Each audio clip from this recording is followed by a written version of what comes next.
সামনে মোবাইল দেখালেন সবাই দিকে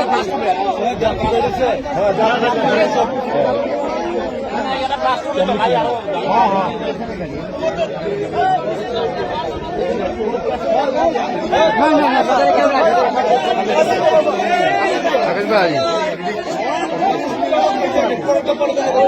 ভাই একটু ব্যস্ত হবো বামরাইল বাটাদোর মাঝখানে রাস্তার উপরে গ্রিন লাইন বাস আগুন লাগবে তো